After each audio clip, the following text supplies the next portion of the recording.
Welcome to the Posturite Friday webinar, and today we're going to have a session on risk assessment by Posturite's own James Lewis, who is our health and safety and wellbeing consultant. Before we start, just want to remind you that the webinar will be available on our website shortly after it's been broadcast today. So if you have any technical difficulties, please be reassured that you will be able to listen afterwards. Also, if you have any questions for James as we go along, the box on the right-hand side under question, please just type in your question and I will ask as many questions as I can at the end of the broadcast. Right, so James, without any further ado, let me pass over to you and tell us about risk assessment, please. Well, good afternoon, Catherine. Good afternoon, everyone. Like Catherine's already said, this is going to be a session on risk assessment, and here is what we're going to cover today. We're firstly going to have a quick look at what is a risk assessment, look at some key considerations and the law surrounding risk assessment, and we'll have a quick discussion about suitability and sufficiency and quickly summarise it at the end. Well, when we say risk assessment, what do we mean? Well, risk assessments are reasonably simple. They just need to be carried out in a logical way. It's also not about the actual process, but the controls identified to keep people safe. And to do that, we sort of really need to ask two questions. Firstly, why carry out the risk assessment? And then, what is the risk assessment used for?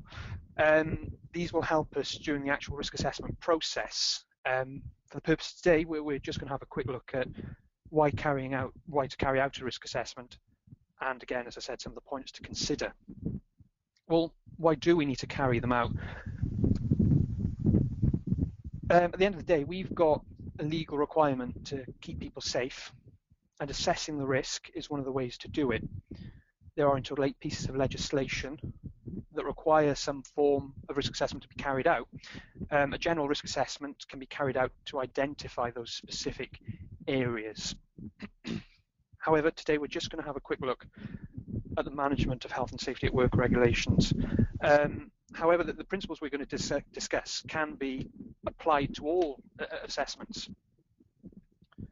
It's Regulation 3 of the management regs that require every employer to carry out a suitable and sufficient assessment of risk. But that phrase, basically, what is suitable and sufficient? The points on your screen are taken from the approved code of practice for the management regs. The main point to discuss here is foreseeability and proportionate. For proportionate, the control measures need to be proportionate to the level of risk, yes, as stated. However, to do this, they need to be reasonably practicable. We're first going to take a look at foreseeability. Well, we hear the term easily foreseeable bandied around whilst completing risk assessments. But what does it mean when no pieces of legislation define it? Firstly, let's look at where the phrase originated. Well, in 1855, a mine worker who was killed in an open lift carrying him out of shaft, he was hit by falling debris, and the court supported his claim that the employer was negligent as they'd failed to cut the lift, and the falling debris was a foreseeable risk. Well, this is an important concept.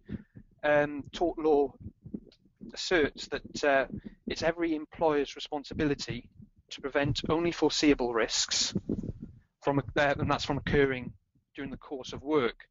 The employer is not responsible for the results of freak occurrences as long as they've taken all the necessary steps required of them by law. Another case, Latimer versus AEC Limited, slippery surfaces were caused by unexpected flooding. That led to an employee slipping and injuring himself. The employer, AEC, had taken all responsible precautions and the flooding was not foreseeable, so therefore they were not liable. Let's have a look at another sort of hypothetical example. What do we think about a road that passes through a school with a 60-mile-per-hour limit and a zebra crossing? What do we think the likelihood of someone getting knocked over is? And does that then mean that foreseeability is likelihood? Well, you need to have an ability to identify where things could obviously go wrong, where they may go wrong, or even not go wrong. Foresight is the ability to predict or plan the future. Therefore, easily identifying foreseeability as a skill where you take a considered approach to predicting what's going to happen. A Health and Safety at Work magazine article has sort of hit the nail on the head, and it's just pinged up in front of you. Foresight involves a careful balance between sticking with the obvious and dealing with the fanciful. Imagination aided by structured approaches can suggest a wide range of possible outcomes.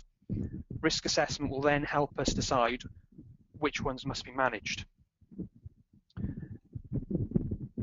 Moreover, sort of to make life fair for us practitioners out there responsible for risk assessments, the HSE states, so as not to impose unnecessary burdens on duty holders, the HSE will not expect them to take account of hazards other than those which are reasonably foreseeable.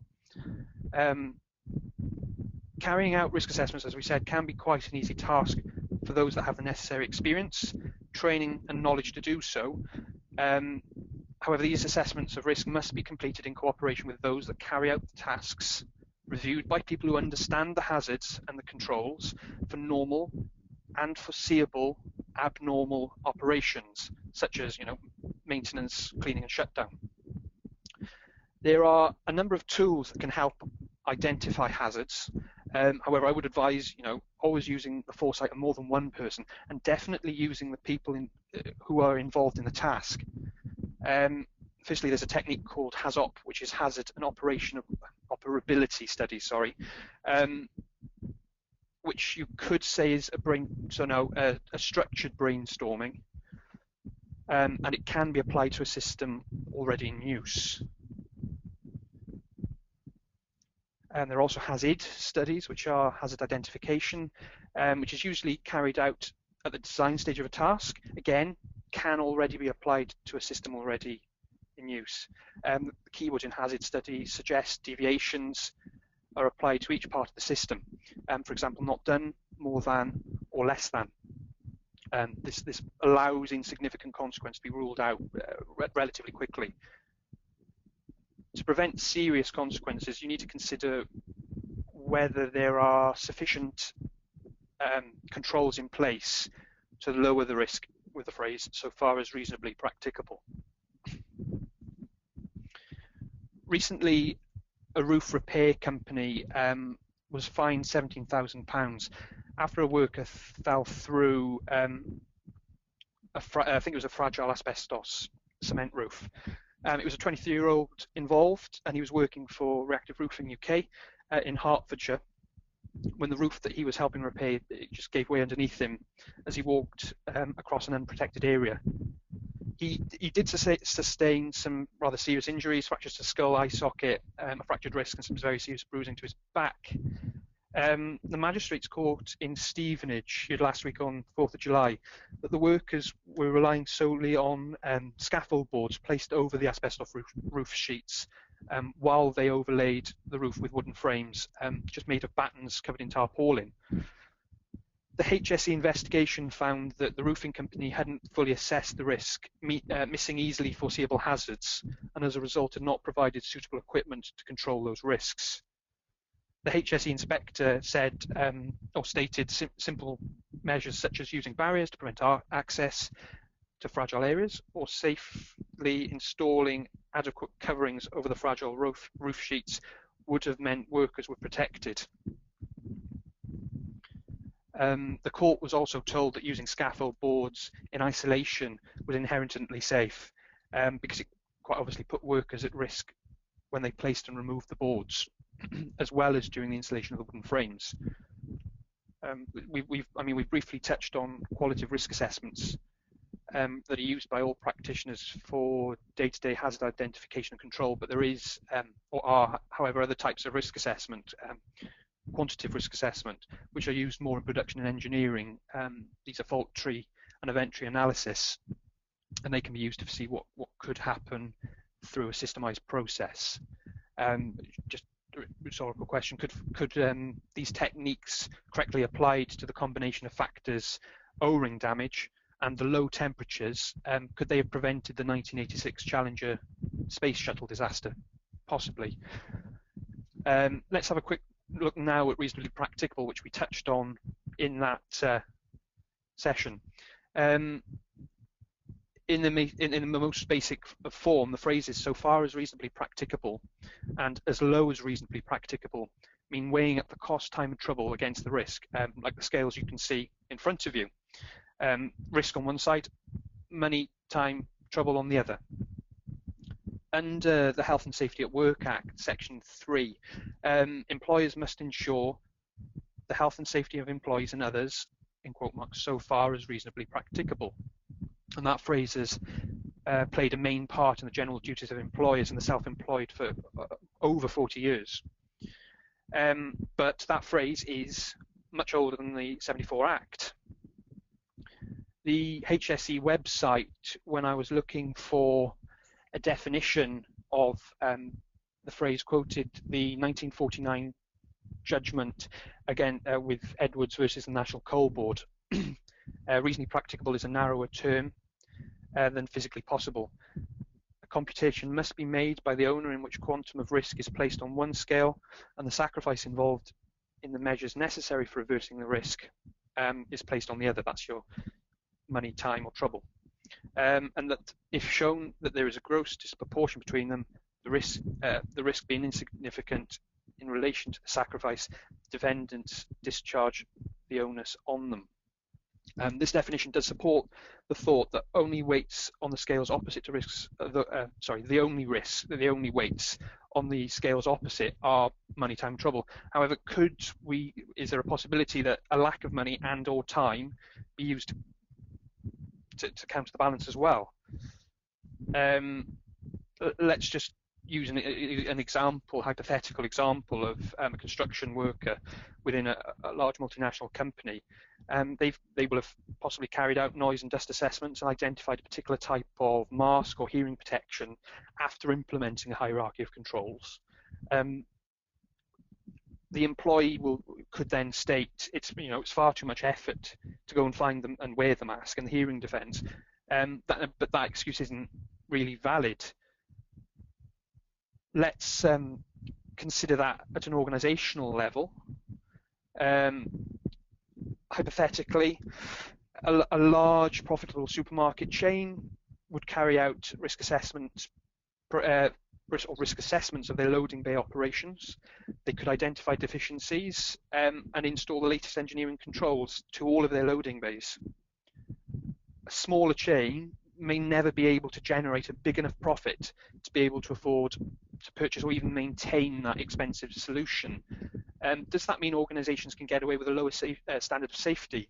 Well, in short, no. The HSE states from their principles and guidelines to assist inspectors, individual duty holders, their ability to afford a control measure or the financial viability of a particular project is not a legitimate factor, and that's in the assessment of its cost. The key point here is the standard of safety. Why would a smaller organisation go to the expense of a complex solution when an easier, more cost-effective idea creates the same standard of safety? Again, the HSE sort of confirmed this under the heading Fallacy 2. Some organisations implement standards of risk control that are more stringent than good practice. It does not follow that these risk control strategies are reasonably practicable, and you should not seek to enforce them. Another way of looking at this is to use a chart similar to the one you've just seen pop up on your screen, and there are a number of versions available. We're going to look at this one today. As you can see, the left arrow, as the risk level gets lower, so does the chance of disaster.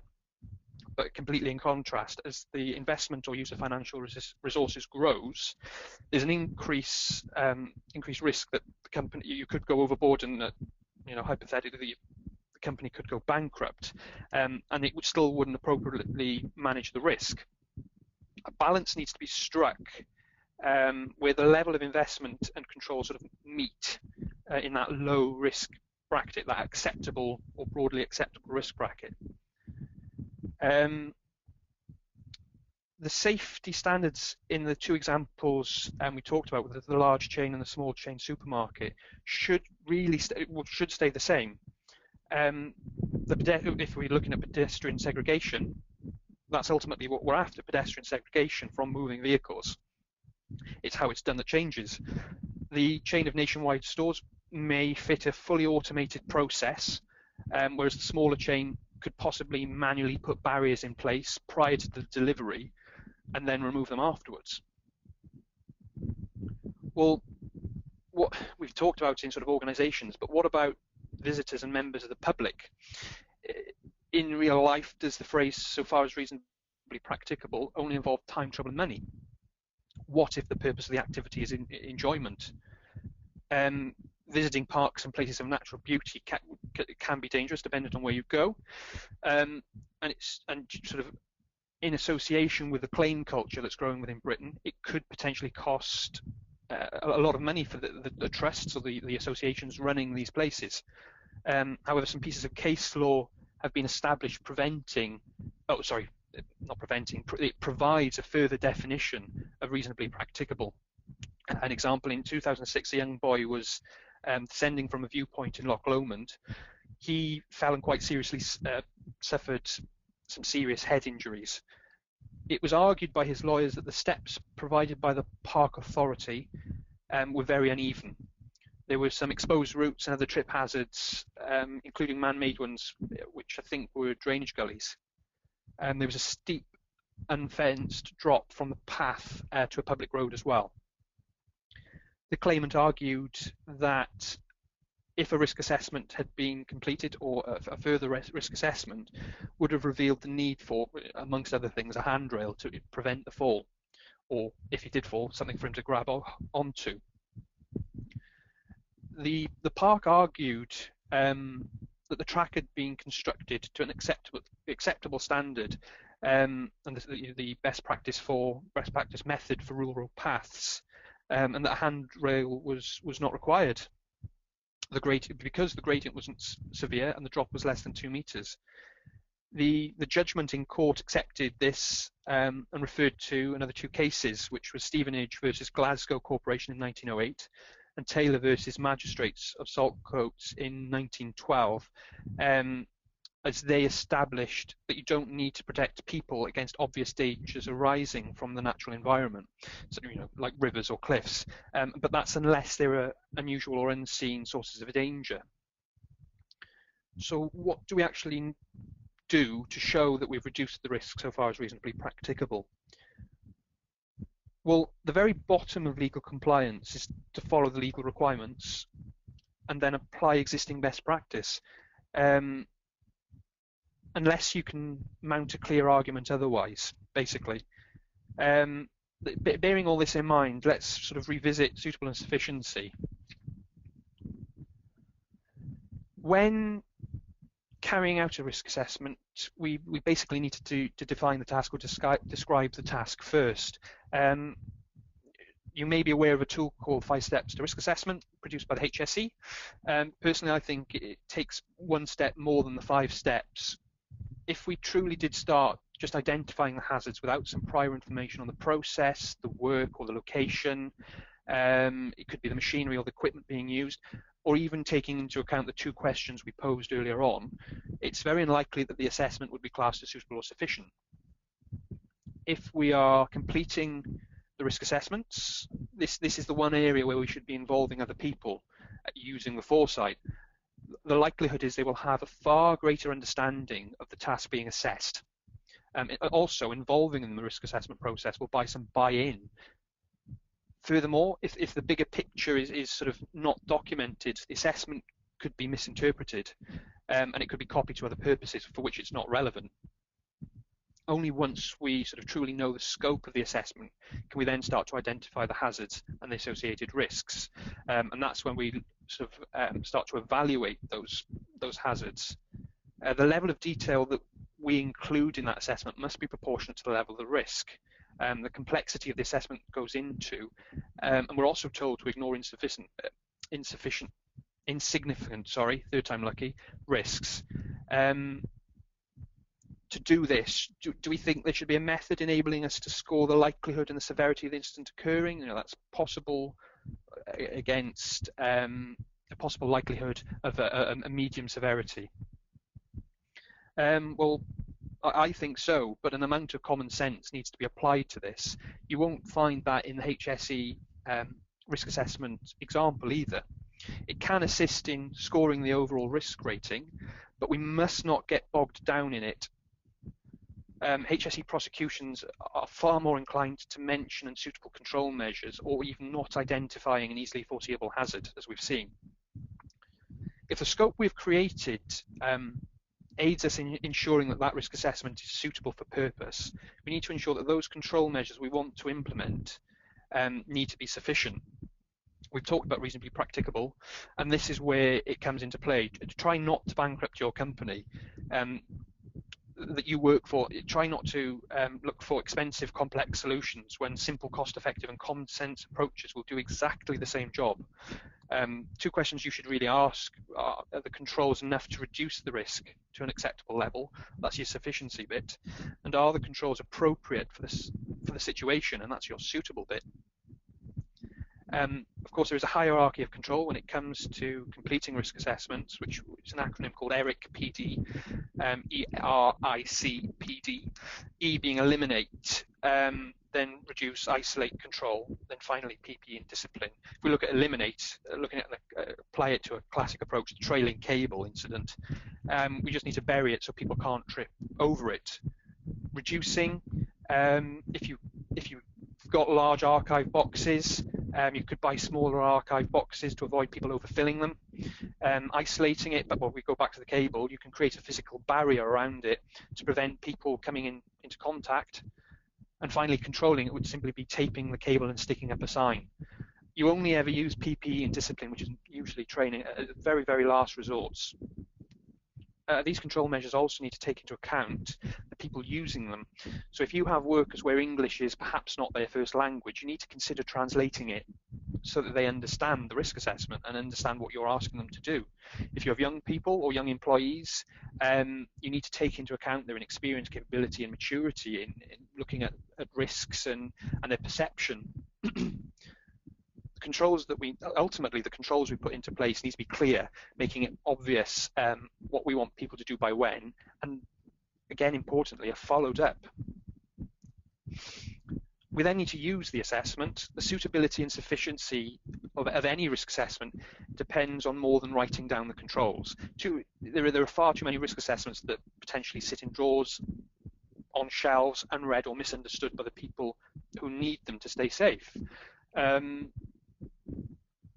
An example of this is in 2011, a 6-year-old worker lost 2 fingers and damaged others at Tulip Limited, which is a pork products production company.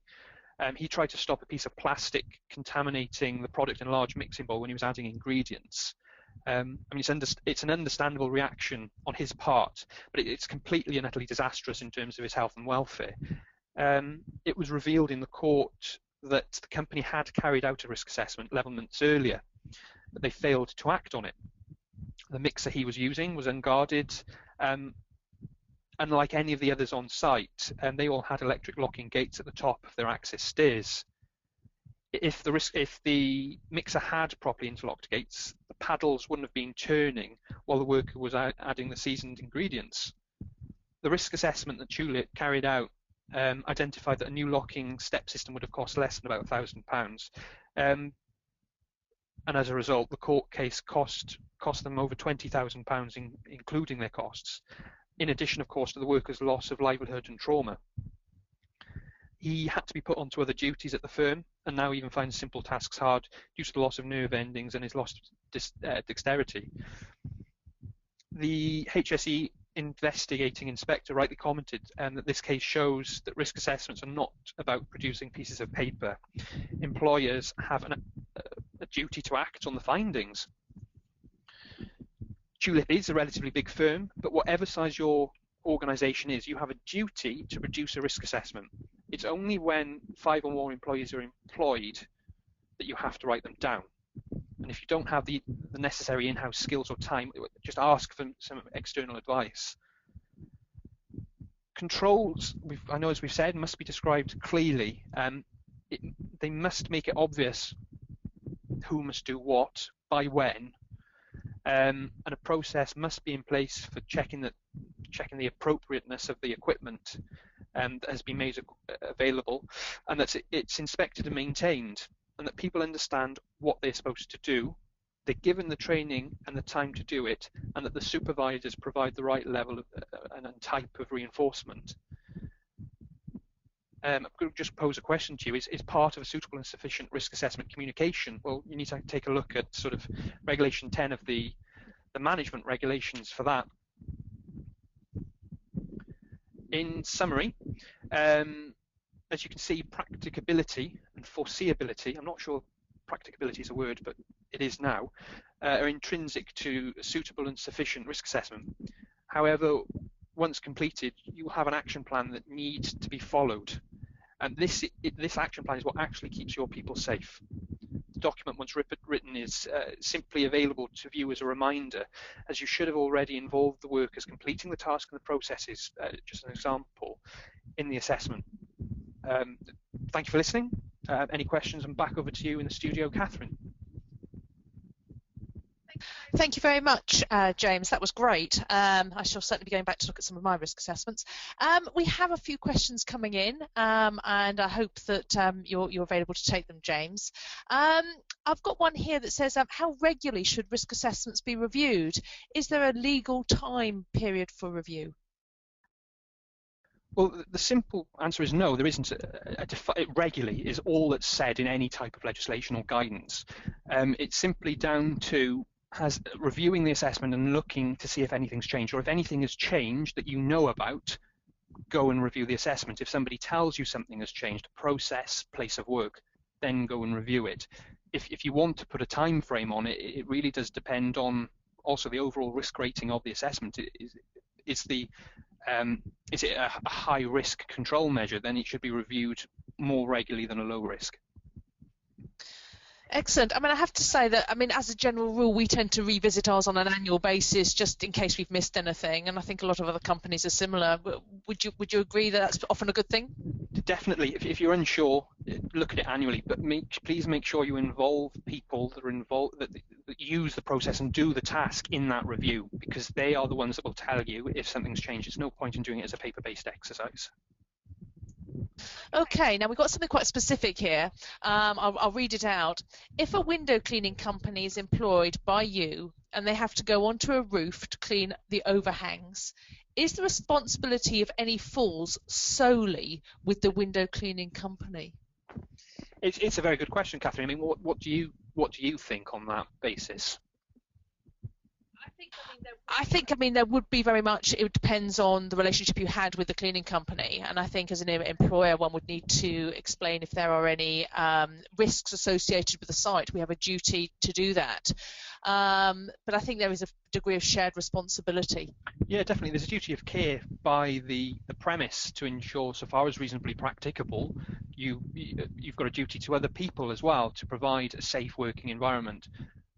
That's where the responsibility lies as well, I would say. Okie dokie. I've got a very sort of practical one here. Somebody asking about, do they have to be paper-based? Can they be done online? And what about some of the software tools that are available? Any thoughts on that? No, definitely. I'm a great believer in trying to reduce the amount of paper and bureaucracy in filling out sort of paper-based processes. There are a number of risk assessment tools available online. Actually, I believe that we've just released one, possibly. It may be out for public release. It's a good way of managing any type of risk assessment, because if you put a dedicated time frame upon a risk assessment, it'll email you and remind you that it's coming up for review. So it's a proactive spin. There are some systems as well which will allow you to profile the risks of your organisation, whether it be working at height, DSE, to allow you to look at where you want to put your resourcing and spend your money, as it were, to be able to manage your risk successfully. Okie dokie. Oh gosh, we've got so many coming in. I'm going to summarise this one. I mean, the management of health and safety at work, ACOP, has obviously been withdrawn. Do you think that has a detrimental effect on actually what we as practitioners do these days, or not? Have you got a view on that? I think it does, because of course an ACOP is a quasi-legal document. It sort of tells you how to meet the required standard. So how are you meant to meet the required standard when there isn't perhaps guidance out there yet that tells you to do it? So really, probably doesn't change the essence, but perhaps for those people who it's not their main job, they may find it more difficult without the ACOP. Is that sort of the general view? That, yeah. Okay, I'm afraid we've only really got time for one last question. So I've got one here. What competency standards need to be considered for those who carry out risk assessments? Well, competency is a mixture of knowledge, experience, and training. All legislation requires competent, in quote marks, people to carry out certain tasks. Risk assessment is one of them. You need to have had the suitable training. I mean, that could be a one-day course. It could be you've got a more inside knowledge. You could have completed an EBOSH certificate. You could have completed IOSH managing safely. But you need to have an idea of the task that's being assessed and the people involved as well. So you need to be quite a personable person.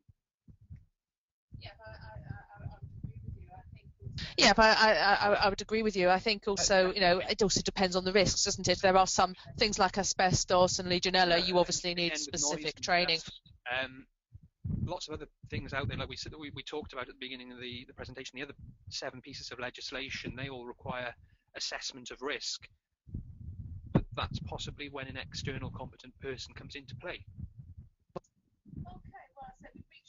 Okay, well, I said we're past 1 o'clock, so I'm afraid we've gone over our time. So I'm afraid, I will be putting the additional questions that have come through to James, and who will answer as many as he can, and those answers will be available later on today. So thank you, James, for that. And I'd like to just sort of remind people that we have a summer break now until September the 19th. So I hope you enjoy your summer, and you're ready to come back to our webinar on the September the 19th when the inspector calls. So this is being provided for us by Sarah Tapley, who's an ex-HSE inspector, and so I think that will be an exciting webinar to listen to. Once again, the webinar will be available on our website, so please feel free to pass the links on to anybody who might be interested.